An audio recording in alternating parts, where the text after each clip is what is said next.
చదువుకొని మీరు job side అలా బిజినెస్ సైడ్ వెళ్ళకుండా వ్యవసాయం చేస్తున్నారని విన్నాను సార్. ఎందుకంటే వ్యవసాయం అనేది ఒక పనిలాగానో వృత్తిలాగానో కాకుండా కాకపోతే ప్రకృతిని చూసి మురిసిపోయే వాళ్ళు కొంతమంది అయితే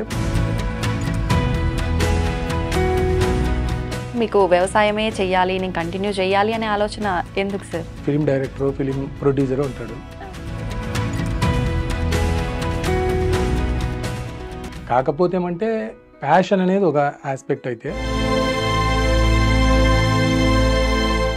వ్యవసాయం అనగానే ఎన్నో ఆటపోట్లు. వ్యవసాయం అనేది కష్టము అనే వర్డ్ అయితే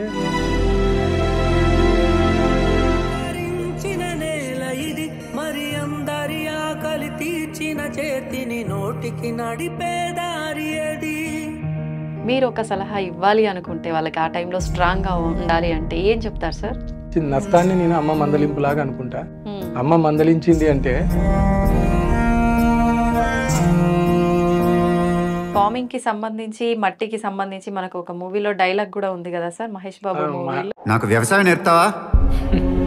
ఒక్కసారి మట్టిలో కాలు పెడితే అమ్మలాగా ఆదరిస్తుంది కూడా భూదేవి తల్లి.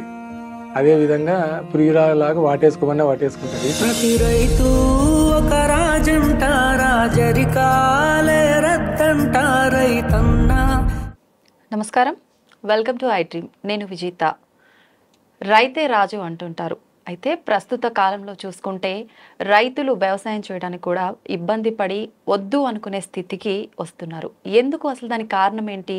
వాళ్ళు పడుతున్న ఇబ్బందులు, పెట్టిన పెట్టుబడికి తగిన ప్రతిఫలం లేకుండా దానికి మించి నష్టాలు రావటం, వాళ్ళు అప్పుల పాలైపోవటం, ఇవన్నీ చూసుకొని ఇంకా మాకు వ్యవసాయం వద్దు, మేము ఇవన్నీ వదిలేసి కూలో నాలో చేసుకొని బతుకుతాము అనే స్థితిలో ఉండే రైతులను కూడా మనం చూస్తున్నాం.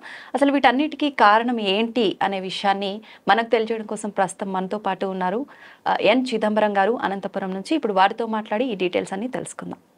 నమస్కారం సార్. నమస్తే అండి. ఎలా ఉన్నారు సార్? ఫైన్, బాగున్నానండి. ముందుగా మనం ఈ టాపిక్ గురించి డిస్కస్ చేసే ముందు, జనరల్గా చదువుకున్న వాళ్ళు ఎవరైనా, వాళ్ళ ఫాదర్ కానీ తాతలు కానీ ఎవరైనా వ్యవసాయం చేసే వాళ్ళు ఉన్నా కూడా నేను ఆ సైడ్కి రాను, నేను జాబ్ చేసుకుంటా, సిటీలో ఉంటా అని ఆలోచిస్తుంటారు. కానీ మీరు చదువుకున్నారు, చదువుకొని మీరు జాబ్ సైడ్ అలా బిజినెస్ సైడ్ వెళ్ళకుండా వ్యవసాయం చేస్తున్నారని విన్నాను సార్. ఎందుకు సార్ మీకు అసలు ఆలోచన ఎందుకు వచ్చింది వ్యవసాయం చేయాలని? Madam, I completed my MBA. Okay. చదువు అయిన తర్వాత వ్యాపారం చేశాము. ఒక చిట్ ఫండ్ కంపెనీ రన్ చేయడం జరిగింది. ఓకే. సక్సెస్ఫుల్ గా కూడా రన్ చేశాము. అయిన తర్వాత అది ఏమైపోయిందంటే జెనెటికల్ ట్రైట్ ఒకటి ఉంటుంది మేడం ప్రతి హ్యూమన్ బీయింగ్ లో. అది ఎందుకంటే ఫార్మర్స్ ఫ్యామిలీ, అగ్రికల్చర్ బ్యాక్గ్రౌండ్ ఉండడం వల్ల సాధారణంగా ఎక్కడో మూల ఇన్స్టింక్ట్ ఉంది. చిట్ ఫండ్ కంపెనీ రన్ చేయడంలో అయితే ఒక add designing company, cherish creatives private limited అని ఒక యాడ్ డిజైనింగ్ కంపెనీ కూడా ఉంది మాకు. అదే విధంగా cherish chit fund private limited అని ఒక చిట్ ఫండ్ కంపెనీ ఉంది. మంచి టర్న్ ఓవర్ తోనే నడిచేది. ఎవ్రీ మంత్ 15 to 20 lakhs వరకు నెట్ ఇన్కమ్ ఉంది. అట్లాంటి టైంలో కొద్దిగా ఎప్పటి నుంచో ఉన్న ప్యాషన్ చేత ఈ అగ్రికల్చర్ వైపు కొద్దిగా డైవర్సిఫై కావడం జరిగింది అనమాట. అగ్రికల్చర్లోకి ఆర్గానిక్ ఫార్మింగ్ చేయాలనేది ఒక మెయిన్ మోటివ్. దానికోసం అని అంటే ఇటువైపు డైవర్సిఫై అయ్యాం. తర్వాత క్రమంలో స్లోగా ఆ బిజినెస్ కూడా హెల్తీ వైండ్ అప్ చేసాం. తర్వాత ఈ దీనిపైన అంటే చెప్పాలంటే ఏమైతుందంటే ప్రతి ఒక్కరము ఎక్కడో 4 fathers నుంచి అగ్రికల్చర్ బ్యాక్గ్రౌండ్ నుండి వచ్చిన వాళ్ళం అందరము. ఎక్కడో ప్రతి ఒక్కరికి ఆ జెనెటికల్ ట్రైట్ ఉంటుంది. అగ్రికల్చర్ పట్ల ఇంట్రెస్ట్ అనేది ఇంకొకటి నాకు కొద్దిగా ఎక్కువ ఉంది కాబట్టి దీని వైపు రావడం జరిగింది మేడం. ఓకే. అంటే 4 fathers నుంచి ఉండే ఆ వ్యవసాయం వృత్తి అనేది మీకు ఇంట్రెస్ట్ కలగడానికి రీజన్ అంటారా సార్? ప్రత్యేకించి జెనెటికల్ గా ఉంటుంది మేడం ప్రతి ఒక్కరిలో. ఎందుకంటే వ్యవసాయం అనేది ఒక పనిలాగానో వృత్తిలాగానో కాకుండా నేచర్ లో ఒక పార్ట్.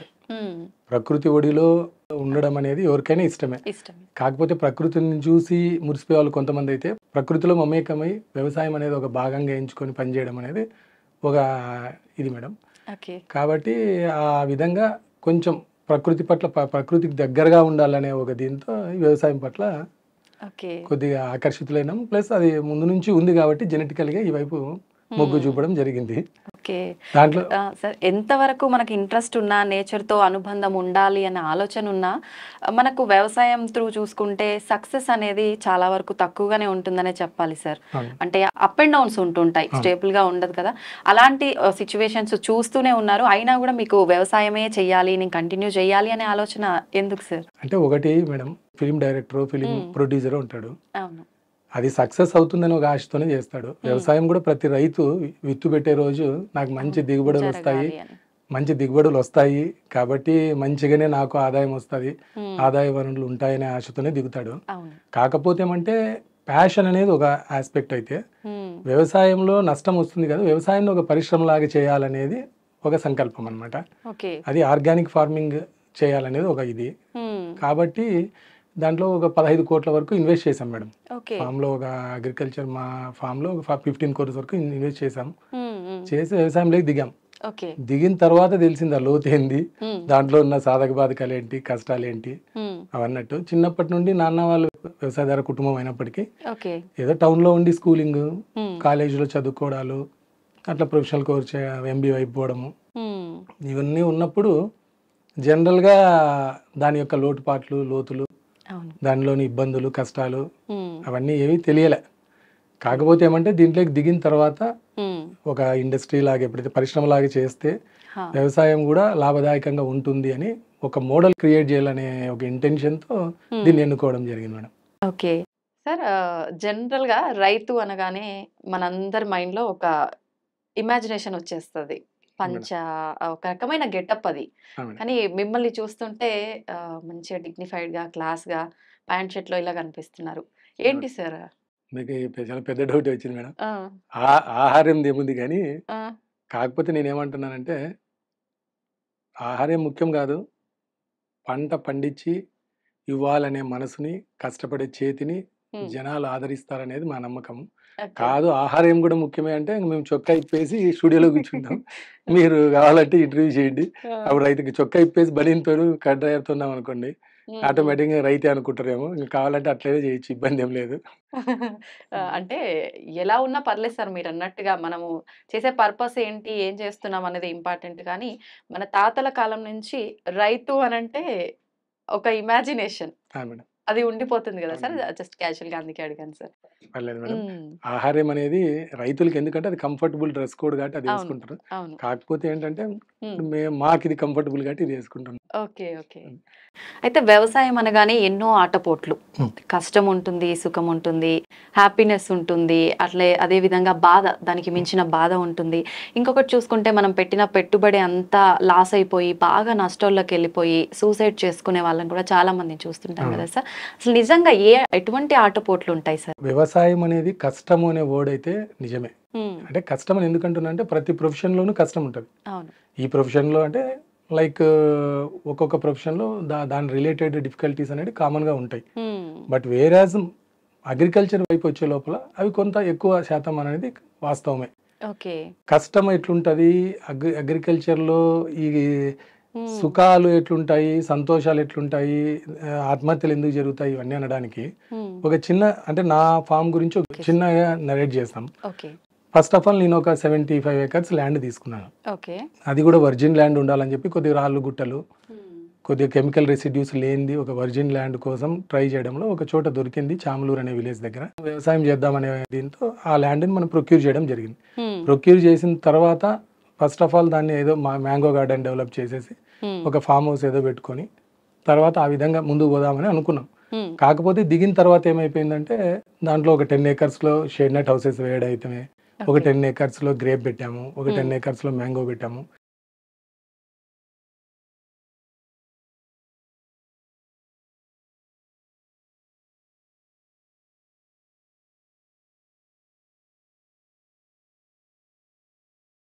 ఒక 10 ఎకర్స్‌లో ఇంటిగ్రేటెడ్ ఫార్మింగ్ కోసం అంటే డైరీ యూనిట్ ఒకటి, ఓకే. షీప్ యూనిట్ ఒకటి. తర్వాత క్రమంలో ఏమైపోయిందంటే అక్కడ ఉన్న చిన్నపాటి డిఫికల్టీస్‌ని ఓవర్‌కమ్ కావడానికైతే హ్మ్. ఆటోమేషన్ యూనిట్ ఒకటి పెట్టాల్సొచ్చింది. ఓకే. అంటే మన ఫర్టిగేషన్ గానీ, హ్మ్. లైక్ వాటర్ మేనేజ్మెంట్ గానీ everything automated madam. We okay. Can control from our mobile also.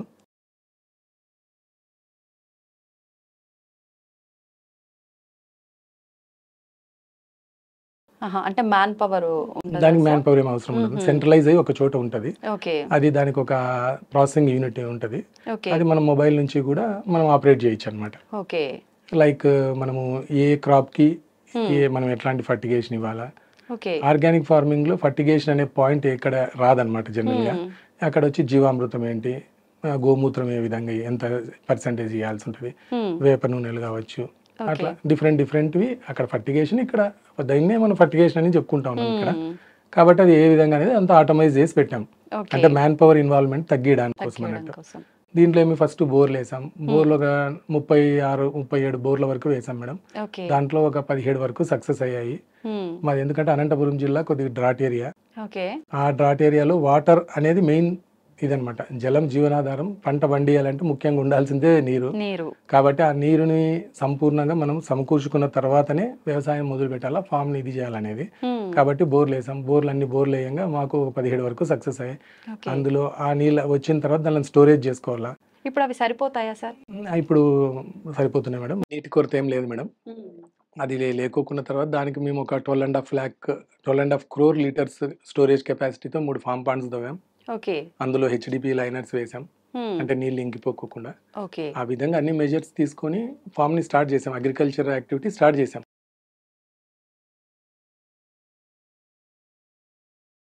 ఎప్పుడు సార్, ఎప్పుడు స్టార్ట్ చేశారు? 2014 లో స్టార్ట్ చేసాం. 2014 లో దాదాపు ఒక 15 కోట్ల వరకు ఇన్వెస్ట్ చేసాం. ఇందులో దాదాపు ఒక 6 కోట్ల వరకు బ్యాంక్ నుంచి రుణం తీసుకోవడం జరిగింది. మిగతాది హార్డ్ అండ్ మనీ అందులో పెట్టాం. తర్వాత వర్కింగ్ క్యాపిటల్ కింద మళ్ళీ ఒక 4-5 కోట్ల వరకు తర్వాత కూడా పెట్టడం జరిగింది. కాకపోతే అంటే పంట దిగుబడులు బాగా వచ్చాయి, పెట్టిన దానికి మనకు దిగుబడి బాగా వచ్చింది మేడం. కాకపోతే ఏంటంటే అది మార్కెట్కి తీసుకెళ్లే టైం లోపల, లేకపోతే దాన్ని మేము మార్కెట్కి చేర్చే లోపల కొన్ని అనివార్య కారణాలు కావచ్చు, కొన్ని అనుకోని ఆటుపోట్ల వల్ల మేము దాన్ని తీసుకెళ్ళలేకపోయాం. అయ్యో, ఎందుకని సార్, ఏం కారణం? అంటే ఇప్పుడు 2020లో మాకు 150 టన్నుల ద్రాక్ష పండింది మేడం. పండినప్పుడు ఏమైపోయిందంటే కరోనా వచ్చింది. అది కొద్దిగా మేము రిలయన్స్ తోను, నింజా కార్ట్, వీళ్ళతో డైరెక్ట్ మార్కెటింగ్ ఇది ఉంది మేడం, మార్కెట్ టచ్. వాళ్ళకి ఇవ్వడానికి మేము ఎప్పుడైతే సన్నద్ధమయ్యామో అది ఇంకా వాళ్ళేం మాకు ఇప్పుడు ఓకే ఈ స్టేజ్ లో మేము హార్వెస్ట్ చేసుకోవడానికి మాకేం అభ్యంతరం లేదు అని అయితే వాళ్ళు అన్నారు. కాకపోతే ఏమంటే ఇంకా కొద్దిగా రైపనింగ్ అయితే బాగుంటది కదా, తిన్న వాళ్ళకి నిజంగా ఈ డెలిషియస్ ఇది ఫీల్ అవుతారనే దీంట్లో కొద్దిగా ఇంకొక 1 వీక్ 10 days తర్వాత మీరు హార్వెస్ట్ మొదలు పెడదురులేండి అని చెప్పాను. అయిన తర్వాత ఒక వ్యాపారస్తులతో కూడా మాట్లాడడం జరిగింది. జరిగిన తర్వాత ఆయన కూడా మేము అయితే హార్వెస్ట్ చేయడానికి సంసిద్ధంగా ఉన్నామని చెప్పాడు. కాకపోతే ఒక 10 days ఆగండి, తర్వాత కొద్దాంలేండి అని చెప్పాము. అంత లోపల March 24th లాక్డౌన్ పడింది. లాక్డౌన్ పడిన తర్వాత 10 days తర్వాత వచ్చేపాటికి లాక్డౌన్ అప్పటికే అది 10 days అయింది. ఇంకా తర్వాత 15 days లాక్డౌన్ ఉండేపాటికి వాళ్ళు రాలేకపోయారు. అప్పటికే 25 days క్రాస్ అయ్యే లోపల ఓవర్ రైపెన్ అయిపోయింది. అయిన తర్వాత వాళ్ళు ఆ వ్యాపారస్తుడు వచ్చి చూశాడు. చూసినప్పటికప్పటికే గెల కొద్దిగా లూజ్ కావడము, ఓవర్ రైపెన్ కావడం వల్ల, అంటే ఫ్రూట్ డ్రాప్ కావడము, దాన్ని చూసి లేదు మేము ముందు 60 రూపాయలకి మాట్లాడుకున్న వ్యక్తి మేము 28 రూపీస్కి 25 రూపీస్కే తీసుకుంటామని చెప్పడము. అంత కష్టపడి పండించాం కదా, మేము అంత తక్కువకైతే ఇయ్యలేము అన్నట్టు మనం చెప్పడము. కష్టపడి పండించడం ఒక ఎత్తు అయితే, ఒక రేటు మనకు వస్తుంది అని మెంటల్ గా ఫిక్స్ అయిన తర్వాత ఆ రేటుకి సగంలో సగం పడిపోయింది అంటే ఆ బాధ అసలు మామూలుగా ఉండదు కదా సార్, నిజంగా. అది అయిన తర్వాత సరే 28 రూపీస్ అన్నప్పుడు మేము అది ఇచ్చున్నా సరిపోయిండేదేమో, లేదు మరి సర్లేండి మరి చెప్తానులేండి అన్నట్టు అనడం. మరి వేరే వ్యాపారస్తులే మనం కన్సల్ట్ కావడం, వాళ్ళు వచ్చేపాటికి మరీ ఒక 1 week 10 days కావడం, ఉన్నది కూడా మరీ కొంచెం దాని క్వాలిటీ డిటీరియేట్ అయిపోవడం, వాళ్ళు వచ్చిన తర్వాత 5 రూపీస్కి అడగడం. ఆ విధంగా ఆ సీజన్ లో ఇంగ్లీష్ కుకుంబర్ అయితేనేమి, షెడ్నట్ హౌసెస్ లో క్యాప్సికమ్ అయితేనేమి, ఈ గ్రేప్ అయితేనేమి ఆల్మోస్ట్ ఆల్ ఒక 1.5 crore వరకు లాస్ అయింది madam. Next coming to next year 2021 ఈసారి జరిగిన పరిస్థితుల్ని ప్రభావాలను పట్టుకొని కొద్దిగా మార్చాం క్రాప్ టైం ని. కాకపోతే ఏమంటే నెక్స్ట్ లాక్డౌన్ కొద్దిగా లేట్ గా పడింది, సేమ్ ఇదే. కాకపోతే అంటే నష్టం అంతగా రాలేదు, కానీ ఏదో లాభం లేకోకుండా బయటపడ్డాము, నష్టం లేకోకుండా లాభం రాకోకుండా బయటపడ్డాము.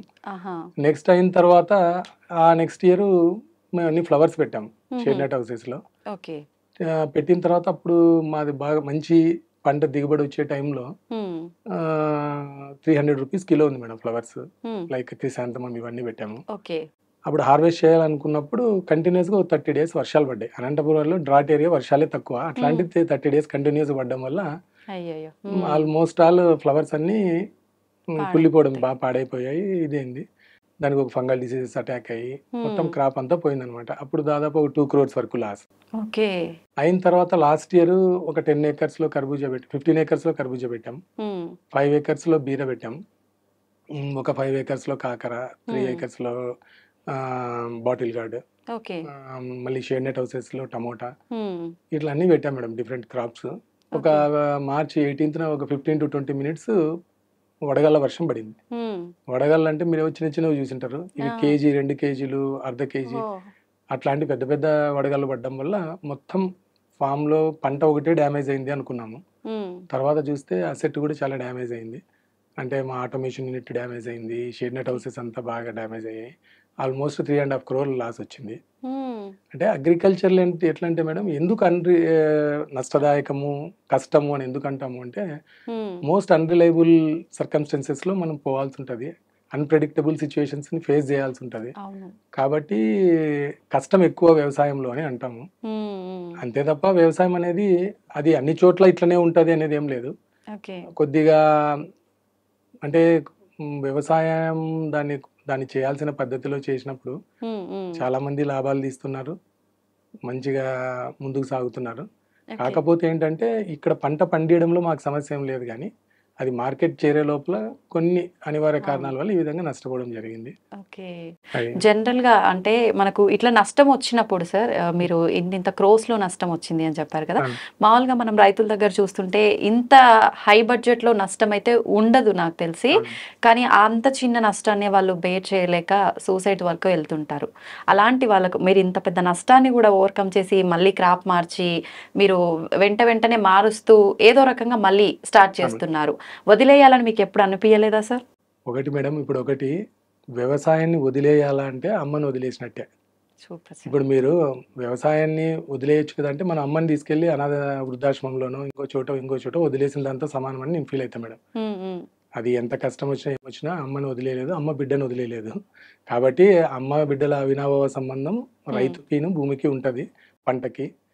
కాబట్టి వ్యవసాయం అనే ఈ పవిత్ర యజ్ఞంలో రైతు అనేవాడు ఎన్ని కష్టాలు వచ్చినా, ఎన్ని ఒడిదుడుకులు వచ్చినా ప్రాణమైన వదులుతాడేమో కానీ వ్యవసాయాన్ని అయితే వదలడు. ఇదైతే పచ్చి నిజం. మీరు అన్నట్టు ఇప్పుడు చిన్న రైతుకి చిన్న నష్టం వస్తేనే తట్టుకోలేక ఆత్మహత్యల వరకు వెళ్తున్నారంటున్నారు. మీరు ఇంత నష్టం వచ్చినా మీరు నిలబడ్డారు కదా అంటున్నారు. ఎంత చెట్టుకు అంత గాలి మేడం. ఇప్పుడు ఏంటంటే చిన్నోళ్ళకి ₹1,00,000 వాళ్ళ పెట్టుబడి అయినప్పుడు వాళ్ళకి ₹1,00,000 పెద్ద పెట్టుబడి, వాళ్ళ బడ్జెట్ అది ఎక్కువగానే అనిపిస్తుంది. మనం 1 కోటి పెట్టాం కాబట్టి నష్టం 3.5 కోటి వచ్చినా, ఇది వాళ్ళు 1,00,000 పెట్టి 1.5 లక్షలు 2 లక్షలు నష్టం వస్తే అది వాళ్ళకి పెయిన్ఫుల్గా ఉంటుంది. మేము 1 కోటి 1.5 పెట్టేసి, అంటే క్రాప్ ఇన్వెస్ట్మెంట్ చెప్తున్నా, టోటల్ ఫార్మ్ ఇన్వెస్ట్మెంట్ కాదు, క్రాప్ ఇన్వెస్ట్మెంట్. 1 కోటి పెట్టిన తర్వాత ఆస్తి రూపంగా అయితేనేమి, పంట రూపంలో అయితేనేమో 3.5 కోటి అన్నది మనం అన్బేరబుల్ సిచ్యువేషన్, మాకు వాళ్ళకి అది అన్బేరబుల్ సిచ్యువేషన్. కాబట్టి ఎంత చెట్టుకు అంత గాలి. ఏ రైతు పరిస్థితి ఆ రైతుదే. అంటే ఆత్మహత్యలు అన్నారు చూడండి, ఆత్మహత్యలు అనే దానికి ఒక చిన్న ఎగ్జాంపుల్ మేడం. సపోజ్ మీరే ఫార్మింగ్ చేయాలా అనుకుందాం.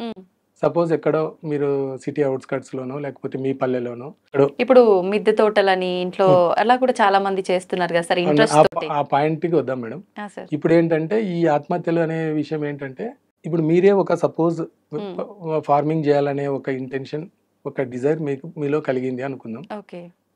దీంతో మీరు పోయి ఫార్మింగ్ చేద్దాము అని అనుకున్నారు. ఫస్ట్ ఏం చేస్తారు, భూమి కొన్నారు 5 ఎకరాలు. మీరు అందరితో గర్వంగా చెప్పుకుంటారు, నాకు ఒక 5 ఎకరాలు భూమి కొన్నానని. మీ కొలీగ్స్తో కావచ్చు, మీ ఫ్రెండ్స్తో కావచ్చు, మీ రిలేటివ్స్తో కావచ్చు. అయిన తర్వాత ఏం చేయాలనేది రకరకాల వ్యవసాయదారులు అయితేనేమి, హార్టికల్చర్ ఆఫీసర్లు అయితేనేమి, మీకు తెలిసిన పరిధిలో మీ దీంట్లో ఏం చేస్తే బాగుంటుందని కొన్ని సలహాలు సూచనలు తీసుకుంటారు. తీసుకున్న తర్వాత దాంట్లో పంట పెట్టాలనుకుంటారు. పంట పెట్టాలనుకుంటే బోర్ వేయాలి మేడం. మీకు వచ్చే శాలరీతోనో లేకపోతే మీకున్న ఇన్కమ్ సోర్స్తోనో మీరు ల్యాండ్ పైన ఇన్వెస్ట్ చేసింది మీ ఆల్ సేవింగ్స్ అంతా అక్కడ అయిపోయింది.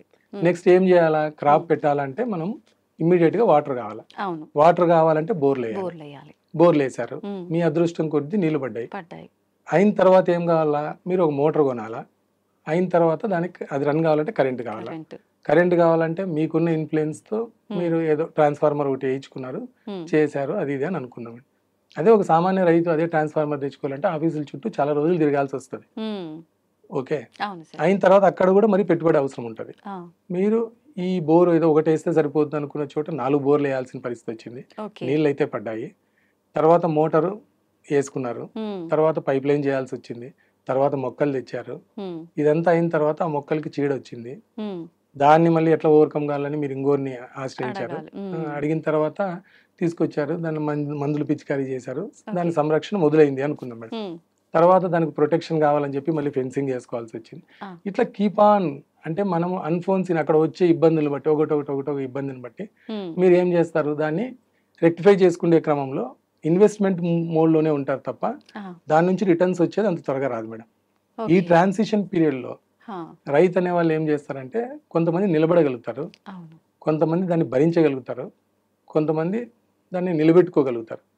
కొంతమంది ఏమైపోతుందంటే వస్తుంది అనే ఆశ, పక్కన రైతుకు వచ్చింది కదా అనే ఒక నమ్మకం, దాంతో వ్యవసాయంలోకి దిగుతారు మేడం. దిగిన తర్వాత ఈ పెట్టుబడి అనేది అంతా కూడా బయట అప్పు చేస్తాడు. అప్పు చేసిన తర్వాత దానికి వడ్డీ ఇస్తానని చెప్తా ఉంటాడు, ఏదో తన పరిధిలో పరిమితుల్లో ఆ వడ్డీ కూడా చెల్లించుకుంటూ వస్తూ ఉంటాడు. అయిన తర్వాత ఏమవుతుంది, ఈ పంట కాలము ఒకవేళ మామిడి పెట్టామంటే 5 ఏళ్ళు అవుతుంది, లేదు ఏదైనా షార్ట్ టర్మ్ క్రాప్ పెట్టామంటే దానిమ్మ ఇట్లాంటివి పెట్టామంటే సంవత్సరంన్నరలో వస్తుంది, లేదు చెనక్కాయ ఇట్లాంటివి వేసామంటే ఒక 4 నెలల్లో వస్తుంది. దీనికి ఆ ఇత్తనం విత్తు పెట్టే సమయానికి ఈ ఇన్ఫ్రాస్ట్రక్చర్ అంతా డెవలప్ చేసుకోవడానికి అప్పు చేసి ఉంటాడు. ఈ అప్పు చేసిన దానికి వడ్డీలు చెల్లించుకుంటే ఏదో మేనేజ్ చేసుకుంటే ఇది అక్కడి నుంచి తీసుకొచ్చి వీళ్ళకి వడ్డీలు ఇవ్వడం ఏదో మేనేజ్ చేసుకుంటే పంట వస్తే అందరిది తీర్చచ్చు అని అనుకుంటారు. ఆ పంట ఏదన్నా అనివార్య కారణాల చేత అయితేనేమి ఏ కారణం చేత అయినా ఆ పంట దిగుబడి రాకను, దిగుబడి వచ్చినా మంచి రేటు లేకను అతనికి దాంట్లో నష్టం వచ్చింది అంటే ఇమీడియట్గా ఏమైపోతుందంటే అప్పులు ఏ విధంగా చెల్లించాలనేది ఒక క్వశ్చన్ మార్క్ అక్కడ. ఆ క్వశ్చన్కి ఆన్సర్ ఏంటి, మళ్ళీ ఇంకో పంట పెడదాం, నెక్స్ట్ టైం అయినా పూతల్లి ఈదా, పంట బాగా పండకపోతుందా చూద్దాంలే అని చెప్పి ఎక్కువ వడ్డీలకి మళ్ళీ తీసుకెళ్ళి ఎక్కడో చోట తీసుకొచ్చి మళ్ళీ పెట్టుబడి పెట్టడం జరుగుతుంది. ఇప్పుడు నాకు జరిగినట్లు సిరీస్ ఆఫ్ డ్యామేజెస్ జరిగాయి అనుకోండి, అప్పుడు ఏమైపోతుంది, ఆ అప్పులు అనేవి పెరిగిపోతాయి, వాళ్ళ నుంచి ప్రెజర్స్ అనేవి ఎక్కువ వస్తాయి. పల్లెల్లో ఎట్లుంటదంటే రైతు అనేవాడు జనరల్ గా ఆత్మాభిమానంతో బతుకుతా ఉంటాడు. ఒక్కసారిగా అప్పుల వాళ్ళు వచ్చేసి నానా విధాలుగా వాళ్ళు దుర్భాషలాడడం అయితేనేమి, మాట్లాడడం అయితేనేమి, వాళ్ళు కించపరచడం అయితేనేమి, ఇదే విధంగా కుటుంబ సభ్యులు ఆ స్థైర్యాన్ని కోల్పోతారు. అట్లాంటి పరిస్థితుల్లో వాళ్ళు ఆ స్థైర్యాన్ని కోల్పోవడం వల్ల ఇతనికి మోరల్ సపోర్ట్ గా నిలవాల్సిన టైంలో ఆ స్థైర్యం కోల్పోవడం వల్ల వాళ్ళు ఇంకో రకంగా ఇతని మీద ప్రెషర్ ఇంకో రకంగా బిల్డప్ చేయడం జరుగుతుంది. ఈ సర్కమ్స్టెన్సెస్ లో అతను నిలబడలేకున్నటువంటి వ్యక్తి అయితే, ఆ మనోస్థైర్యాన్ని నిలుపుకోలేనటువంటి వ్యక్తి అయితే ఖచ్చితంగా ఆత్మహత్య చేసుకుంటాడు మనం. కాబట్టి ఈ విధంగా ఆత్మహత్యలకి కారణాలు ఈ విధంగా రకరకాలుగా ఉంటాయి. దాన్ని ఓవర్కమ్ కావాలంటే ఒక రైట్ డిటర్మినేషన్ తోనే వ్యవసాయంలోకి దిగేటప్పుడే ఆలోచించుకొని దిగాల్సి ఉంటుంది. మీరు ఒక సలహా ఇవ్వాలి అనుకుంటే వాళ్ళకి ఆ టైంలో స్ట్రాంగ్ గా ఉండాలి అంటే ఏం చెప్తారు సార్?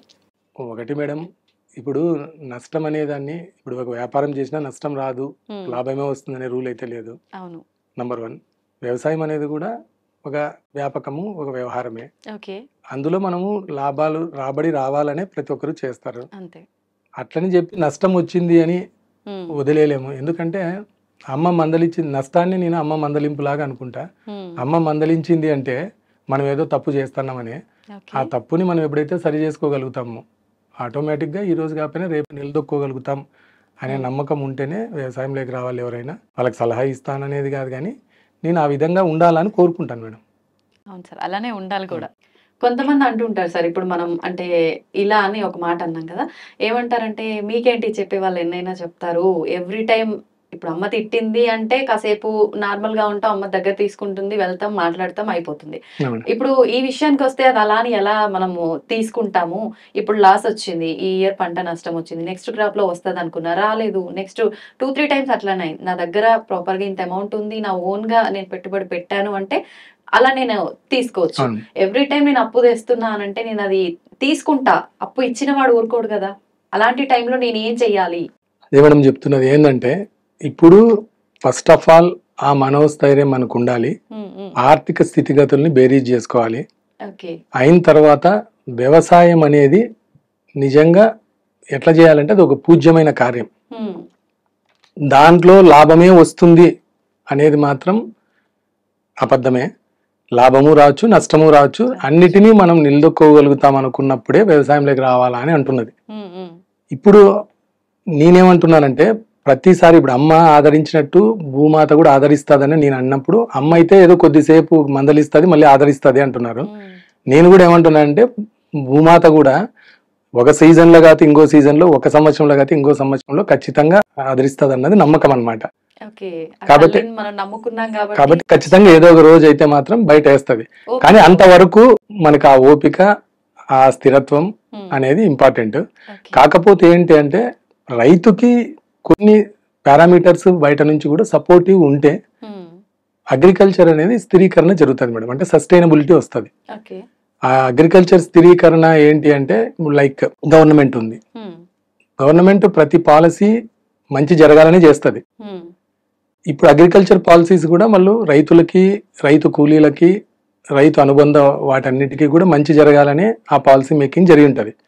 ఆ policies first of all farmer ఫ్రెండ్లీగా ఉండాలి ఒకటి. లేదు వాళ్ళు మంచి కోసమే చేసి ఉంటారు, తర్వాత దాంట్లో కొన్ని అడ్వర్స్ సిచ్యువేషన్స్ ఫేస్ చేయాల్సి వచ్చింది అన్నప్పుడు పొలిటీషియన్స్ దాన్ని పాజిటివ్ గా తీసుకొని దాన్ని అమెండ్ చేయాల్సిన అవసరం ఉంటది. అట్లాంటి పాలసీస్ లో ఏంటంటే ఉపాధి హామీ పథకం అని ఉంటుంది మేడం. అది పివి నరసింహారావు గారు ఆ రోజు ఉన్నటువంటి పరిస్థితుల్ని బట్టి ఆయన national rural employment guarantee act అని ఒకటి పెట్టాడు. తర్వాత క్రమంలో అది Mahatma Gandhi national rural employment guarantee act అని పేరు మారిందనమాట. అది ఆ రోజు నిజంగాంటే ఆ రైతు కూలీలు వలసలు పోతున్నారు కాబట్టి ఆ రైతు కూలీల వలసల్ని ఆపాలనే ఉద్దేశంతో పెట్టినటువంటి స్కీమ్ అది. ఆ రోజులో అది వాళ్ళకి యూజ్ అయింది. ఇప్పుడు ప్రస్తుత రోజుల్లో అది అంటే అదే కదా మేడం. అంటే ఈ రోజు ప్రస్తుత పరిస్థితి ఏమైపోయిందంటే వ్యవసాయానికి అది పెద్ద అడ్డంకై కూర్చొంది మేడం. అది చాలా అడ్వర్స్ ఇంపాక్ట్ ఉందన్నమాట. దానివల్ల ఏమైపోయిందంటే వ్యవసాయంలో మనకు ఉన్నటువంటి పారామీటర్స్ ఏంటివి అంటే ఏవేవి అన్నప్పుడు రైతు కూలీలు ఒకటి, విత్తనం మంచి విత్తనం ఒకటి, మంచి ఎరువులు ఒకటి, ఇట్లా రకరకాల పారామీటర్స్ ఉంటాయి మేడం. అంటే మార్కెట్ మనం తీసుకెళ్ళినప్పుడు మంచి మార్కెట్ ఉండాలి. ఇట్లాంటి వాటిపైన మనం వ్యవసాయం చేసినప్పుడు దాని యొక్క ఆదాయం ఆధారపడి ఉంటది. ఇప్పుడు ఏమైపోయిందంటే ఈ వ్యవసాయ కూలీలు అనేది ఒక భారమై కూర్చోంది. ఇప్పుడు రైతు 250 రూపాయలు ఇచ్చి ఒక ఆడ కూలీ మనిషి పిలుస్తాడు. వాళ్ళు మార్నింగ్ 8 o'clock వస్తారు, మధ్యాహ్నం 1:30, 2 గంటల ఇంటికి వెళ్ళిపోతారు. దాంట్లో మధ్యాహ్నం పొద్దున వచ్చిన తర్వాత బ్రేక్ఫాస్ట్ చేస్తారు ఇక్కడే, మరి లంచ్ చేస్తారు. మధ్యలో వాళ్ళ కొన్ని చిన్న చిత్క యాక్టివిటీస్ ఏవో ఉంటాయి అవి చూసుకుంటా ఉంటారు. ఈ గ్యాప్ లో మనకు వాళ్ళు చేసినంత పని చేయించుకోవాల్సి ఉంటుంది. నేనేమంటున్నానంటే ఇప్పుడు ఈ ఏదైతే ఎంప్లాయ్మెంట్ గ్యారంటీ స్కీమ్ ఉందో దీన్ని రైతులకు అనుసంధానం చేయాలా అని కొంతమంది మేధావులైనటువంటి వ్యక్తులు చాలా మంది గవర్నమెంట్ కి సూచనలు ఇచ్చారు. లైక్ జయప్రకాష్ నారాయణ గారు అయితేనేమి ఇట్లాంటి వాళ్ళు దీన్ని ఉపాధి హామీ పథకాన్ని రైతులకి డైరెక్ట్ అనుసంధానించాలనేది వాళ్ళ ప్రపోజల్. నిజంగా చెప్పాలంటే అది మోస్ట్ ఎక్సలెంట్ అడ్వైస్ మేడం. కానీ రాజకీయ నాయకులు వాళ్ళకున్న ప్రయారిటీస్ కావచ్చు, వాళ్ళ ఇది కావచ్చు, దాన్ని అయితే మాత్రం అది అనుసంధాన పరచలేదు.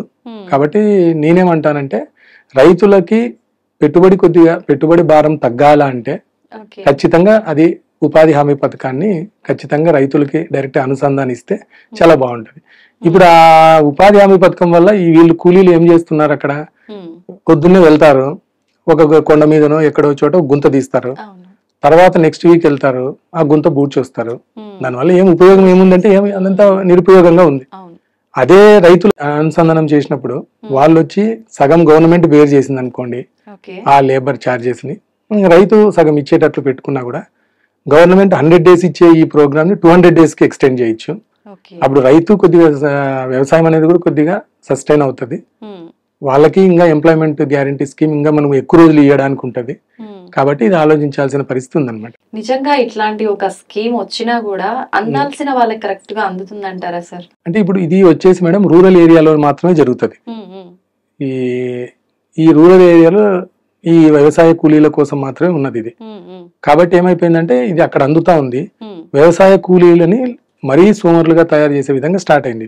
ఓకే. మార్నింగ్ 6-7 o'clock వెళ్తారు అక్కడికి, మరి వాళ్ళు 11 o'clock ఇంటి దగ్గర ఆల్రెడీ ఉంటారు. ఓకే. అది 9 hours చేయాల్సిన స్కీమ్, అది వర్క్ చేయాల్సింది. దాంట్లో 1 hour వాళ్ళకి ఫ్రీ టైం ఉంటుంది.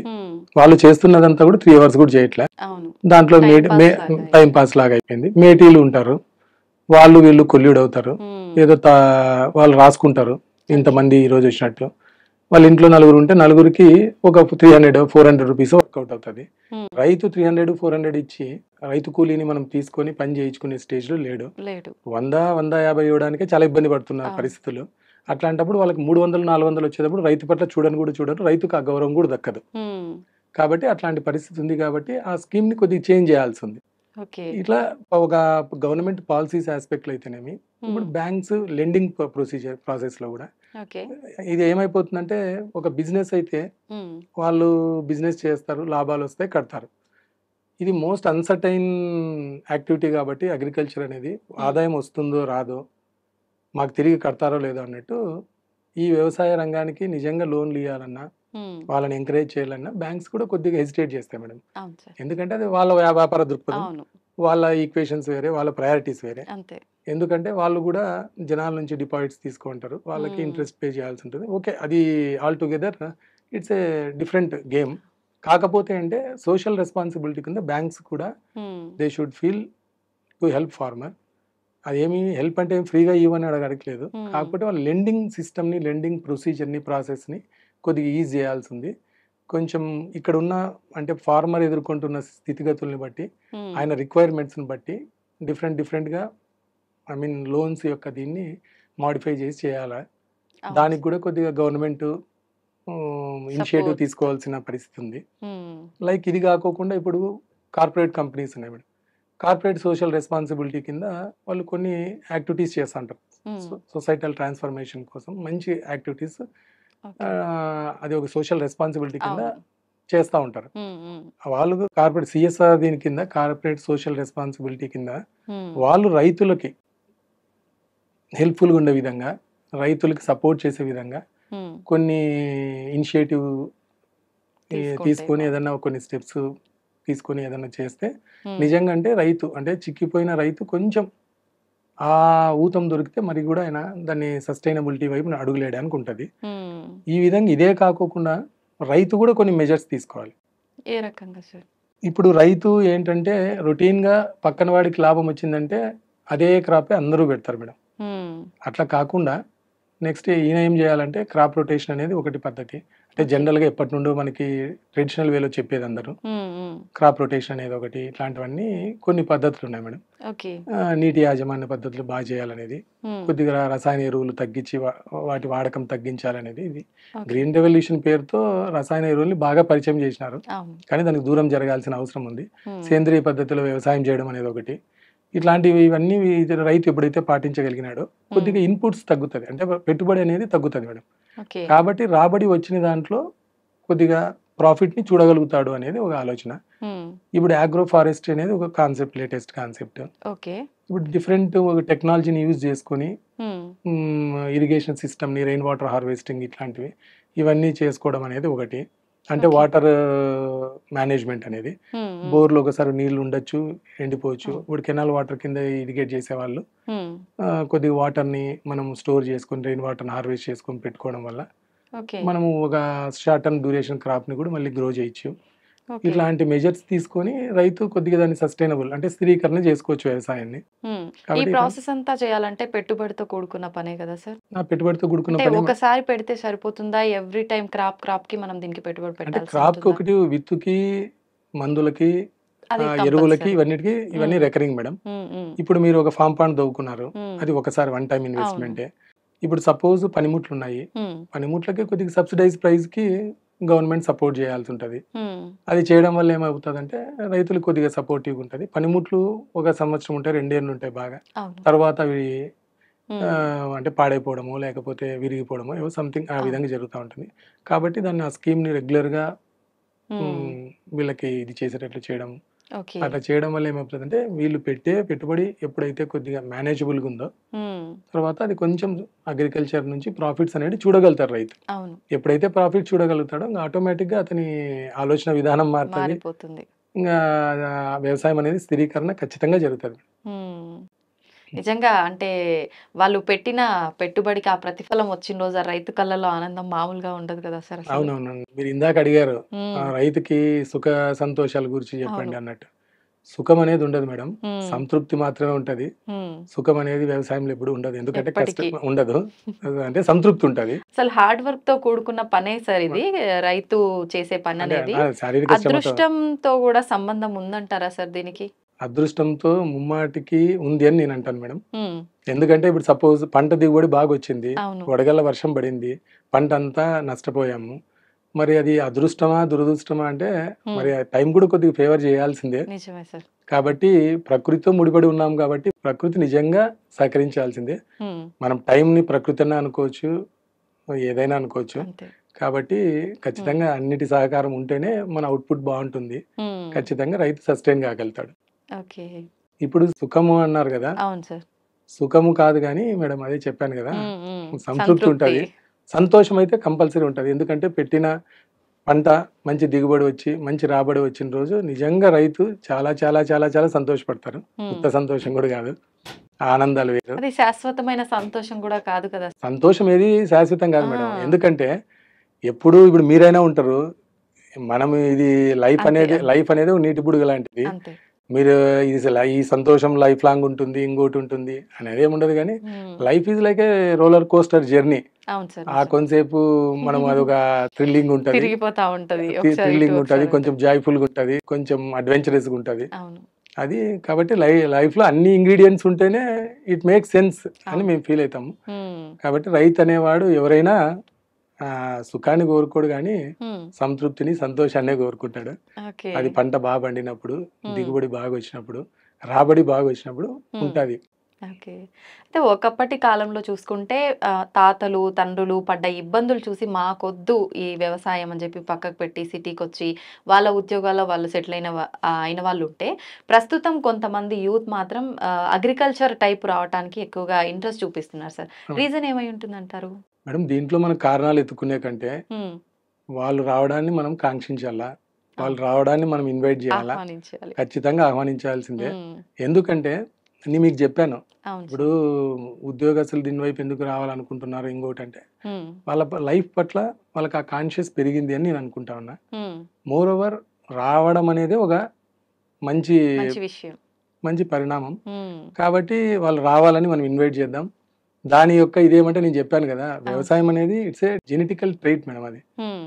జెనెటిక్స్‌లోనే ఉంటదది. ఉంటది. మన జీన్స్‌లో అది ఉంది. అంతే. కాబట్టి దాన్ని ఏదో ఒక రోజు అది ఎక్స్‌ప్లోడ్ అయితది. అయిన రోజు వ్యవసాయం పట్ల అడుగులు పడతాయి. హ్మ్. కాబట్టి అందరూ వ్యవసాయం పట్ల ఆకర్షితులు కావాలనేది హ్మ్. 100% కోరుకుందాం. అలాంటి ఒక మార్పు రావాలి అంటే మన ప్రయత్నంగా మనం ఏం చేస్తే బావుంటుంది సార్? ఒకటి మేడం ఇప్పుడు మీరు ఇప్పుడున్న మన లైఫ్ స్టైల్ తీసుకుందాం. హ్మ్.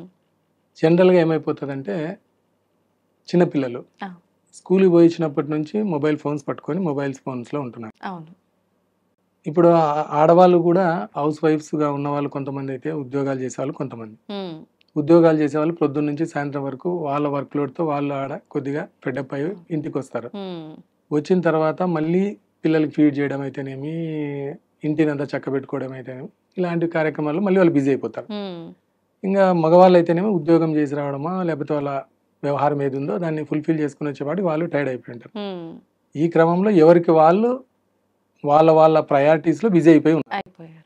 అవును సార్. ఇప్పుడు ఈ పిల్లలేమైపోయింది, వాళ్ళు మొబైల్ చూసుకుంటూ ఉండడము, హ్మ్.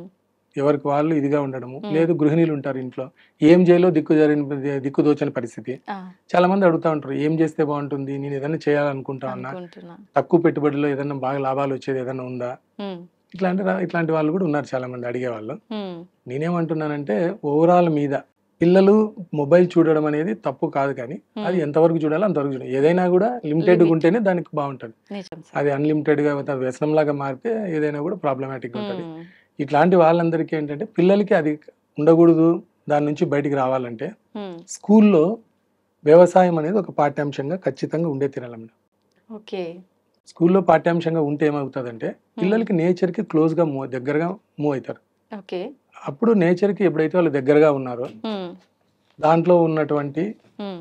మాధుర్యం అయితేనేమి, ఉమ్, కష్ట సుఖాలు అయితేనేమి, దాంట్లో ఉన్నటువంటి ఇబ్బందులు అయితేనేమి, అసలు నేచర్ ఏ విధంగా వర్క్ అవుతుంది, సాయిల్ ఏ విధంగా ఉంది, ఉమ్, ఇది పంట ఏ విధంగా పండిస్తాం, మనం తినే ఆహారం ఏ విధంగా పండుతా ఉంది, ఉమ్, మనకు వస్తూ ఉంది అనేది తెలుస్తుంది మేడం. ఓకే. తెలిసినప్పుడు వాళ్ళకి ఏమైపోతుందంటే నేచర్కి ఎప్పుడైతే దగ్గరకు మూవ్ అయ్యామో ఉమ్, ఖచ్చితంగా వాళ్ళ ఆలోచన విధానము, వాళ్ళ బంధాలు అనుబంధాలు కూడా డిఫరెంట్గా ఉంటాయి. ఓకే. దీని వరకు అయితే ఖచ్చితంగా చెప్పగలుగుతాం. Hmm. ఎందుకంటే ఇది నేచర్ లా, దీన్ని నేను మీరు ఇంకొకరు మార్చడం అయితే కాదు. ఉమ్, కాబట్టి ఖచ్చితంగా ఎప్పుడైతే నేచర్కి దగ్గరగా మూవ్ అయినారో ఎవరైనా ఆ, ఇది చాలా చాలా పాజిటివ్ రిజల్ట్ ఇస్తుంది అనేది నిజం madam. Okay. Apart from that ఇప్పుడు వర్కింగ్ ఉమెన్ ఉన్నారు, ఉమ్, వాళ్ళు ఈ ఫ్రస్ట్రేటెడ్ మూడ్లో కానీ రకరకాల హార్మోనల్ ఇంబ్యాలెన్సెస్తో డిప్రెషన్స్ కానీ ఇవన్నీ ఎందుకు వస్తున్నాయంటే వర్క్ లోడ్ కావచ్చు, డిఫరెంట్ లైఫ్ స్టైల్ అవును, కారణం కావచ్చు. అవును, వాళ్ళు ఒక పెరటి తోట అని అన్నారు ఇందాక మీరు, ఆ అవును. పెరటి తోటని పెంచడం మొదలు పెట్టారనుకోండి, ఉమ్, వాళ్ళు కూడా నేచర్కి కొద్దిగా దగ్గర జరిగినట్టే. దగ్గరగా ఉంటారు. వాళ్ళు పండించుకున్న 4 పచ్చిమిరపకాయలు, ఉమ్, వంకాయలు, టమోటాలు, ఉమ్, లేకపోతే ఒక సొరకాయో బీరకాయో అది తెచ్చి వాళ్ళు వండుకొని తిన్నప్పుడు ఆ ఆనందం వేరే ఉంటుంది. అవును. మార్కెట్కి వెళ్ళి మీరు ఒక టన్ తెచ్చుకోవచ్చు కానీ కానీ ఉమ్, మీరు పండించుకున్న ఆ 2 కాయలు, ఆ 4 కాయల్లోనే ఆ ఆనందం వేరే ఉంటుంది. అవును. ఎప్పుడైతే ఆ 4 కాయలు పండియడం అనేది ఒక ఎత్తు అయితే, ఉమ్, మీరు ఎప్పుడైతే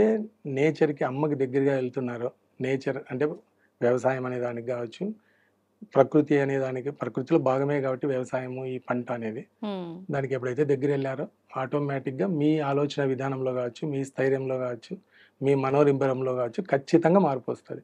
ఉమ్. కొంతలో కొంత అయితే మార్పు వచ్చిందనే చెప్పాలి సార్. ఇప్పుడు మీరు అన్నట్టుగా చాలా వరకు లేడీస్ అనే కాకుండా హస్బెండ్ అండ్ వైఫ్ వాళ్ళిద్దరూ కూడా ఇంట్లో మిద్దె తోటలు అని అవును పెరట్లో ఏర్పాటు చేసుకొని అలా గార్డెనింగ్ చేసుకుంటూ కూరగాయలు, పండ్లు వాళ్ళకి కావాల్సినవి వాళ్ళు పండించుకుంటున్నారు ప్రస్తుత రోజుల్లో అంటే చూసుకుంటే. అది కొద్దిగా హెల్త్ కాన్షియస్ ఉన్న వాళ్ళు సిటీస్లో చేస్తున్నారు కానీ మేడం, ఉమ్, ఇంకా చాలా చాలా రావాల్సి ఉంది. ఉమ్, నిజంగా అంటే చెప్తున్నాము. ఒకటి ఇప్పుడు ఏదో ఛాలెంజెస్ అని ఉంటుంది, ఏదో ఐస్ బకెట్ ఛాలెంజ్ అని, ఉమ్, ఏదో సెల్ఫీ ఛాలెంజ్ అని, ఇట్లాంటివి ఏవేవో ఉన్నాయి. ఉమ్, నేనేమంటున్నానంటే మీరు యాజ్ ఏ మీడియా ఉమ్, నిజంగా మీరు వ్యవసాయానికి ఏదైనా చేయాలనుకుంటే ఒక ఛాలెంజ్ని చెప్పండి మేడం జనాలకి. ఓకే. ఏంటంటే వాళ్ళు సొంతంగా ఒక కుంపటి పెట్టుకోనో, ఒక ఉమ్, విరిగిపోయిన బకెట్నే దానికి ఒక పాదుగా చేసుకోనో, ఉమ్, రకరకాలుగా ఏ రకంగా అయినా అది ఎట్లా చేసుకోవాలా, అది చేసుకోవడానికి ఏమైనా వనరులు ఉన్నాయా, ఉమ్, మనసు ఉందంటే ఆటోమేటిక్గా మనకు అన్నీ ఇప్పుడు ఉన్న టెక్నాలజీలో గూగుల్ చేస్తే కూడా మీరు ఎట్లా చేయొచ్చు, ఏం చేయొచ్చు అని ఉంటుంది. అవును. నాలాంటి వాళ్ళు తెలిసి తెలియని వాళ్ళు అడ్వైజ్లు ఇచ్చేకి బొచ్చడు మంది ఉంటారు. ఉమ్, కాబట్టి ఏమైపోతుందంటే మీరు ఎప్పుడైతే అది పండించి దాన్ని మీరు ఫోటో తీసి సెల్ఫీ తీసుకుంటారో, మీరు ఏం తీసుకుంటారో అది మీరు పోస్ట్ చేసుకోండి. అది ఇంకొకరికి ఇన్స్పిరేషన్ అవ్వాలి, ఉమ్, అది ఇంకొకరికి మోటివేషన్ ఇవ్వాలి. దాని ద్వారా వాళ్ళు కూడా అట్లా ఇది చేయడం వల్ల ఏమైపోతుందంటే రైతులు పండిస్తే మార్కెట్కి వస్తే మేము తింటామనేది కాకుండా మన కూరగాయలను అయితేనేమి అవును. మన ఆహారాన్ని మనం అంతో ఇంతో మన బాధ్యతగా మనం ప్రొక్యూర్ చేసుకుందాం, ఉమ్, మనం పండించుకుందాం, సారీ నాట్ ఈవెన్ ప్రొక్యూర్, పండించుకుందాం అనే ఒక కాన్సెప్ట్తో మీరు ఎప్పుడైతే ముందుకు వెళ్తారో ఖచ్చితంగా సమాజంలో అయితే వ్యవసాయం పట్ల అయితే వ్యవసాయంలో అయితే మాత్రం పెను మార్పులు ఖచ్చితంగా వస్తాయి మేడం. ఉమ్. నిజంగా మీరు చెప్పినట్టుగా ఇలాంటి ఒక సెల్ఫీలు ఈ రకంగా చెప్పారు కదా సార్. ఇది కూడా ఒక పిల్లలందరి మైండ్‌లో ఇట్లా చేస్తే బావుంటుంది. నేను ఇలా చేస్తాను, నువ్వు అలా చెయ్యి, ఎవరు బాగా చేస్తారో చూద్దాం. ఇలాంటివి జనరల్‌గా వస్తుంటాయి. వ్యవసాయం గురించి కూడా ఇట్లాంటి ఒక ఆలోచన వాళ్ళ మైండ్‌లో వచ్చి ఇలాంటివి చేయాలి అనుకుంటే నిజంగా మార్పు అనేది ఖచ్చితంగా ఆ వస్తుంది సార్. మార్పు రావాలి మేడం. హ్మ్. ఎందుకంటే ఒకసారి ఒక రైతే వ్యవసాయం చేయాలనేది ఏం లేదు. ప్రతి హ్మ్. ఒక్కరూ రైతు కావాలనేది ఆకాంక్ష. ఓకే. అది అయినప్పుడు ఖచ్చితంగా మీరు మీరు కావాలంటే చూడండి. హ్మ్. హ్మ్. ఒకసారి నేచర్‌కి దగ్గరగా వెళ్ళాం, ప్రకృతికి మనం దగ్గరగా ఉన్నాము అంటే మన హ్మ్. ఆలోచన విధానమే మారుతది. మన స్థైర్యం మారుతది, మన అవును. ధైర్యం మారుతది. ప్రతి ఒక్కటి పాజిటివ్ సింప్టమ్ హ్మ్. మనలో ప్రవేశిస్తది. ఒక కొత్త వ్యక్తి మనలో హ్మ్. ఆవాహమైతాడు. కాబట్టి వ్యవసాయానికి అందరూ దగ్గరగా జరగాలని మనస్ఫూర్తిగా కోరుకుంటాను ఒకటి. అవును సార్. ప్రతి ఒక్కరూ ఈ పెరటి తోటలైతేనేమి, హ్మ్. మీరు చెప్పినట్టు అవును సార్. ఇవన్నీ ఏమంటే వర్టికల్ హౌసెస్ ఎక్కువైపోయాయి కాబట్టి వాళ్ళకి హ్మ్. ఇబ్బందిగా ఉంటది పాపము. అవును. కానీ ఇప్పుడు ఆర్టిఫిషియల్ లైట్‌తో కూడా ఇంట్లో అయినా పండించుకోవచ్చు మేడం. హ్మ్. హ్మ్. మీరు ఇప్పుడు ఓకే. మామూలు మన దగ్గర ఉన్న లైట్‌తో అయినా మనము కొన్ని రకాల కూరగాయలు పండించుకోవచ్చు. హ్మ్. అంటే నేచురల్ సన్‌లైటే ఉండాల్సిన అవసరం లేదు. ఆర్టిఫిషియల్ లైట్‌లో కూడా వస్తున్నాయి చెట్లు బాగానే. ఓకే. కాబట్టి మీరు దానిని అవి ఇంట్లో అయినా పండించుకోవచ్చు. పచ్చదనం ఉంటది. హ్మ్. కు ప పంట వస్తది. పంట అంటే నేనేమి టన్నులు కేజీలు వస్తుందని చెప్పాను, కానీ మనకు మీకు సరిపడా. ఖచ్చితంగా మీకు సంతోషాన్ని ఆనందాన్ని ఇచ్చే అంత పంట అయితే వస్తుంది. ఉమ్, కాబట్టి వర్టికల్ హౌసెస్లో ఉన్న వాళ్ళు కూడా లైక్ అపార్ట్మెంట్స్ ఇవన్నీ వాళ్ళు కూడా ఇంట్లో అయినా కూడా న్యాచురల్ లైట్ కాకపోయినా మామూలు మన ఆర్టిఫిషియల్ లైటింగ్లో అయినా కూడా పంట పండించుకోవచ్చు. ఉమ్, దాని వైపు కూడా వాళ్ళు అడుగులు వేయాల్సింది. కాబట్టి ప్రతి సెలబ్రిటీ, ఆ, ప్రతి గృహిణి, ప్రతి విద్యార్థి, ప్రతి ఒక్కరూ మేము కూడా ఒక కూరగాయో ఒక పండో ఒక కాయో పండించాలా అనే ఒక సంకల్పము ఆ దీక్ష తీసుకున్నారనుకోండి, ఉమ్, ఉమ్. ఖచ్చితంగా వ్యవసాయంలో పెను మార్పులే వస్తాయి. ఓకే. అయితే మీరన్నట్టుగా మార్పు, సంతోషం పక్కన పెడితే ఎవరికి వాళ్ళు ఫార్మింగ్ చేసుకుంటే హెల్త్ కూడా ఆ, వస్తుంది ఖచ్చితంగా సార్. మేడం. ఇప్పుడు అన్నీ అంటే ఆర్గానిక్ ఫార్మింగ్ అనేది జరుగుతుందనుకోండి కానీ, ఎంత జరిగినా కెమికల్స్ లేకుండా అయితే మనకు అన్నీ లేదు మేడం, అందుబాటులోకి ఇప్పుడు ఇప్పుడు రావట్లేదు. ఉంది ఆర్గానిక్ ఫార్మింగ్ అనేది అన్ని హ్మ్. చోట్ల చెప్పుకున్నంత ఈజీగా జరిగేది కాదు ఆ! మేడం. ఎందుకంటే సాయిల్ కార్బన్ ఇంక్రీజ్ కావాల్సింది. హ్మ్. హ్మ్. సాయిల్ తన సహజమైన స్థితిని కోల్పోయింది ఎప్పుడు. అవును. ఎందుకంటే ఎక్సెసివ్ ఫర్టిగేషన్ వల్ల కావచ్చు, ఇన్ని రోజులు బాగా స్పాయిల్ అయింది సాయిల్. కాబట్టి అందుకే జగ్గి వాసుదేవ్ గారు, సద్గురు గారు ఒక మూమెంట్ తీసుకొచ్చారు, సేవ్ సాయిల్ అనే మూమెంట్. హ్మ్. హ్మ్. నిజంగా ఇది మోస్ట్ అప్రిషియబుల్ ఇది. అది ఆ సేవ్ సాయిల్ అనే దీంట్లో కంటే కూడా నేనేం చెప్తున్నానంటే, సేవ్ సాయిల్ అని చెప్తే ఒక గృహిణికి ఒక విద్యార్థికి అర్థం కాదు. హ్మ్. మట్టినేంది మనం సేవ్ చేయడం ఏంది, ఉంది కదా హ్మ్. దాందేముంది అది ఇది అన్నట్టు. ఎప్పుడైతే మీరు వ్యవసాయం చేయండి, హ్మ్. ఒక పెరటి మొక్క పెంచండి, మీ ఇంట్లో ఒక షోకేజ్లో షోకేజ్ చేయడానికి ఒక క్రోటన్ ప్లాంట్ పెంచినా హ్మ్. మీకు దాని యొక్క నర్చరింగ్ ఎబిలిటీ పెరుగుతుంది. ఓకే. కాబట్టి మీరు అది పెంచేది మొదలు పెట్టారనుకోండి, అప్పుడు సాయిల్ విలువ తెలుస్తుంది. హ్మ్. ఆటోమేటిక్ సేవ్ సాయిల్ అనే మూమెంట్ నిజంగా అంటే స్పీడప్ అవుతుంది. అది ఖచ్చితంగా మంచి పరిణామంగా ముందుకెళ్తుంది అని అనుకుంటాను మేడం. ఓకే. ఈ ఫార్మింగ్‌కి సంబంధించి, మట్టికి సంబంధించి మనకు ఒక మూవీలో డైలాగ్ గూడా ఉంది గదా సార్! 'మహేష్ బాబు' మూవీలో. మహర్షి దాంట్లో అండి, అవును. అవును. అది వ్యవసాయం నేర్పిస్తావా తాత హ్మ్. అంటే, మీరు మట్టిలో కాలు మోపితే హ్మ్. కాలు పెడితే భూదేవి తల్లే మిమ్మల్ని లాగేసుకుంటుంది అని. హ్మ్. అది లాగేసుకోవడం అమ్మలాగా ఆదరిస్తుంది కూడా హ్మ్. భూదేవి తల్లి. అదే విధంగా ప్రియురాలాగా వాటేసుకోమన్నా వాటేసుకుంటది. ఓకే. ఏం కావాలన్నా చేస్తది. హ్మ్. మనం తేడా చేసినామంటే తిప్పి కొడతది. ఆ, అంతే గదా దండించే సార్! శక్తి కూడా ఉంది. హ్మ్. కాబట్టి నిజంగంటే నేల తల్లికి ఆ శక్తి ఉంది. నేల హ్మ్. తల్లిని కాపాడుకోవాల్సిన అవసరము ఉంది మనకు. అది నేల తల్లిని కాపాడుకోండి అని చెప్పేదానికంటే కూడా ప్రతి ఒక్కరూ ఓ పెరటి మొక్క పెంచండి అని చెప్పడం బావుంటది. హ్మ్. వాళ్ళు పెంచినప్పుడు కావాలంటే, ఇప్పుడు చెట్టు మొక్క పెట్టాలంటే మనం విత్తు అవును. పెట్టాలంటే మట్టి కావాలా? మట్టి కావాలంటే ఎక్కడి నుంచి తెచ్చుకోవాలా? హ్మ్. క్వెషన్ రైజ్ అయితది. అవును. రైజ్ అయినప్పుడు ఆ మట్టి ఎక్కడ దొరుకుతది? హ్మ్. ఆ మట్టి వాల్యూ అప్పుడు స్టార్ట్ అయితది తెలుసుకోవడం. హ్మ్. కాబట్టి ఆ విధంగా ప్రతి ఒక్కరు పెరటి మొక్క నాటాలా హ్మ్. అనేది ఒక కాన్సెప్ట్‌గా ముందుకెళ్తే బావుంటది. ఆటోమేటిక్‌గా దాని గురించి నేచర్‌కి అందరూ కొద్దిగా క్లోజ్‌గా దగ్గరగా జరుగుతారనేది నా అవును. అభిప్రాయం మేడం. ఇప్పుడు సెలబ్రిటీస్ ఉన్నారు. అందరూ కూడా ఇది ఒక ఇనిషియేటివ్ లాగా తీసుకొని, హ్మ్. రాజకీయ నాయకులున్నారు. ఖచ్చితంగా వాళ్ళు రైతు పక్షపాతిగానే వ్యవహరించాలా. రైతుకి సంబంధించి ఫార్మర్ ఫ్రెండ్లీ పాలిసీసే వాళ్ళు చేయాలా. ఓకే. రైతులకి పక్షానే నిలబడాలా. వాళ్ళ పక్షానే పోరాటం చేయాలా. హ్మ్. అప్పుడే వ్యవసాయము నిజంగా అంటే స్థిరీకరణ అవుతది. వ్యవసాయం ఓకే. లాభదాయకంగా ఉండడానికి కూడా అవకాశం ఉంది. ఇప్పుడు మీరన్నట్టు ఒకప్పుడు పల్లెలు పచ్చని పొలాలతో, అవును. ఆత్మీయ అనుబంధాలతో బాగా అవును. విరాజిల్లేటివి. కానీ ఇప్పుడున్న పరిస్థితులు ఏమైపోయిందంటే రాజకీయాల పుణ్యమా అని చెప్పేసి హ్మ్. వర్గాలు ఏర్పడ్డాయి మేడం. పల్లెల్లో ఆ! వర్గాలొచ్చాయి. ఆ వర్గాల వల్ల వైషమ్యాలు పెరిగాయి. వైషమ్యాలు పెరగడం వల్ల జనాలలో ఏమైపోయింది, ఆ పల్లెల్లో ఏమైపోయింది, హ్మ్. వాళ్ళ మధ్య ఒక ఐక్యత లోపించింది. ఐక్యత లోపించడం వల్ల రైతుల్లో ఒక సంఘటిత భావం, పోరాట స్ఫూర్తి హ్మ్. కోల్పోయినారు.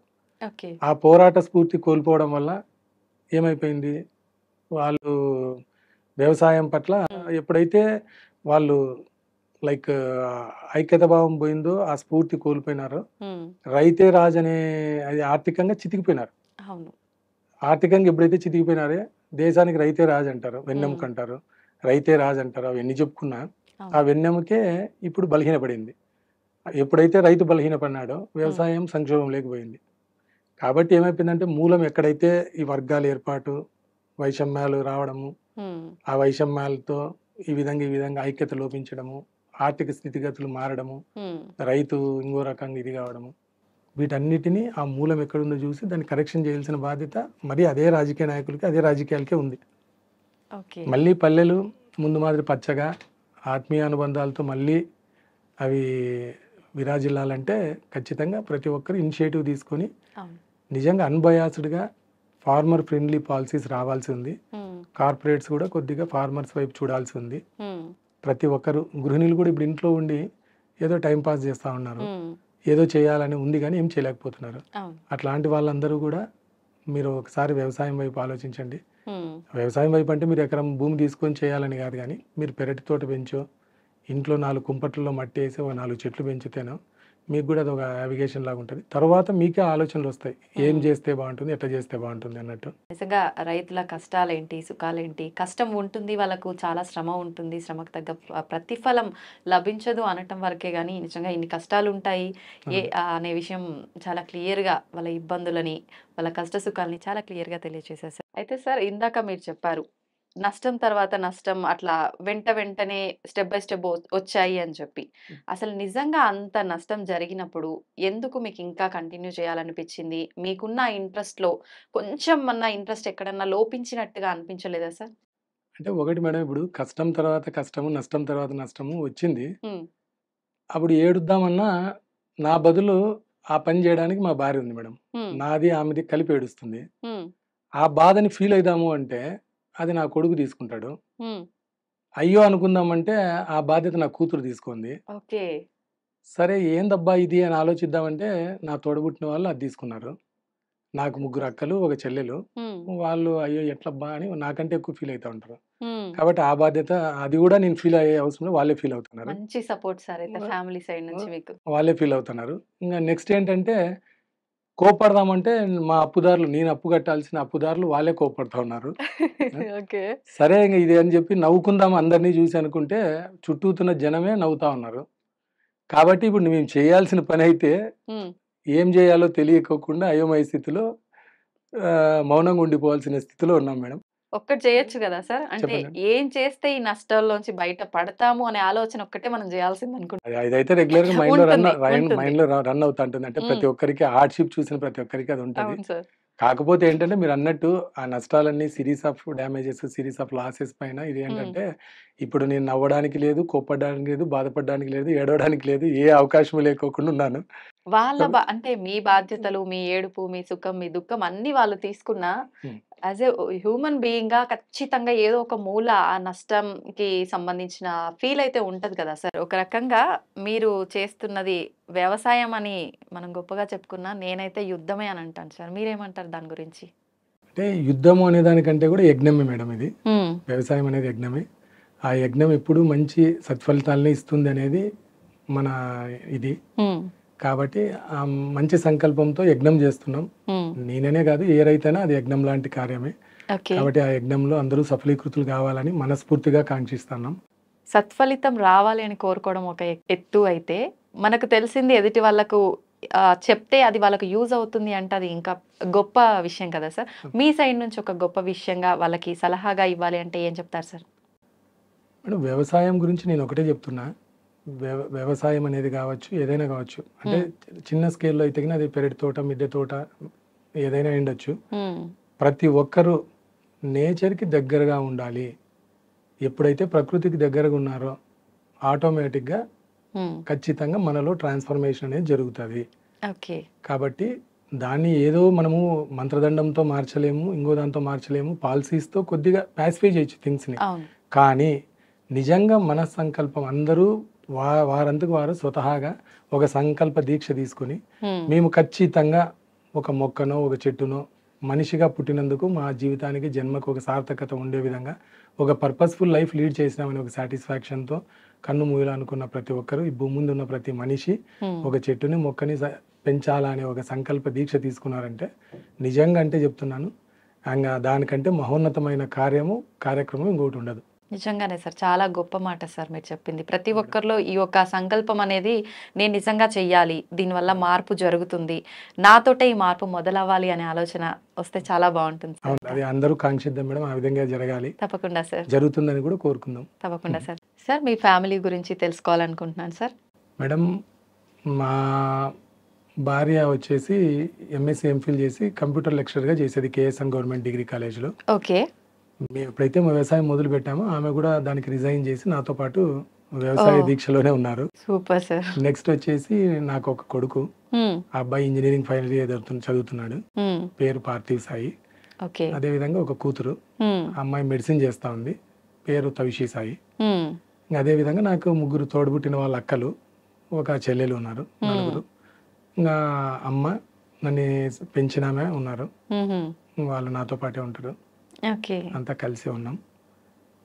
అందరి సపోర్ట్ మీకు బాగా, అంటే వాళ్ళ సపోర్ట్ మీకు గట్టిగా ఉంది, వాళ్ళ దానివల్ల మీరు స్ట్రాంగ్గా ఉన్నా అనే విషయం మాత్రం నాకు ఇందాక మీ మాటల్లోనే అర్థమైంది సార్. ఖచ్చితంగా మేడం. ఇప్పుడు ఒకటి ఏమైపోతుందంటే ఎవరైనా కావచ్చు, ఫస్ట్ ఆఫ్ ఆల్ భార్య వైపు నుంచి మొట్టమొదటిగా ఆ సపోర్ట్ లేనిది ఖచ్చితంగా మనం కన్ఫ్యూజన్ స్టేట్లోకి పోతాం. అవును సార్.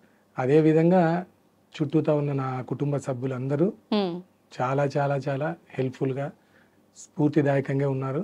నన్ను ఎప్పుడు సపోర్ట్ చేస్తూనే ఉన్నారు, నాకే అండదండలు ఇస్తూనే ఉన్నారు. కాబట్టి మనం కూడా సస్టైన్ అవుతున్నాము. అదే కాకుండా నాకు ఒక అంటే అన్న వరుస అవుతాడు, అన్న పెద్దమ్మ కొడుకు నారప్ప అని చెప్పేసి, ఆయన కూడా నా ఈ యజ్ఞంలో ఆయన కూడా భాగస్వామిగా ఉన్నాడు. అదే విధంగా నా తమ్ముడు ఒక అబ్బాయి చరణ్ అని ఉన్నాడు, ఆ అబ్బాయి కూడా నా ప్రతి అడుగులో ఈ మధ్య కాలంలో నేను కష్టాల్లో ఉన్నప్పుడు నా వెన్నంటి ఉన్నాడు. కాబట్టి వీళ్ళందరికీ పేరు పేరున మీ ఐ మీడియా తరఫున నేను కృతజ్ఞతలు తెలియజేసుకుంటున్నాను. Okay sir. నిజంగా అంటే మనకు ఒక ఆలోచన, ఒక సంకల్పం ఉండి మనం ముందుకు వెళ్తాము అనడం అది మన పర్సనల్ విషయం సార్. దానికి మన పక్కనున్న వాళ్ళు, మన ఫ్యామిలీ వాళ్ళు సపోర్ట్ చెయ్యడము చేయకపోవడం అనేది అదంతా భగవంతుని పైన ఆధారపడి ఉంటుంది. మీకు నిజంగా అది ఒక రకంగా అదృష్టం అనే చెప్పాలి, అందరూ మీకు సపోర్ట్ చేశారు. అది నిజంగా అంటే అదృష్టం, భగవంతుని ఇది. Thank you sir. నిజంగా మీ అంటే లైఫ్ స్టైల్ కానీ, మీరు అనుభవించిన కష్టాలు కానీ, బాధలు కానీ, సంతోషాలు కానీ, మీ ఫార్మింగ్ గురించి కానీ, మీ పర్సనల్ లైఫ్ గురించి కానీ చాలా చక్కగా తెలియజేశారు sir. Thank you sir. Thank you madam. Thank you very much.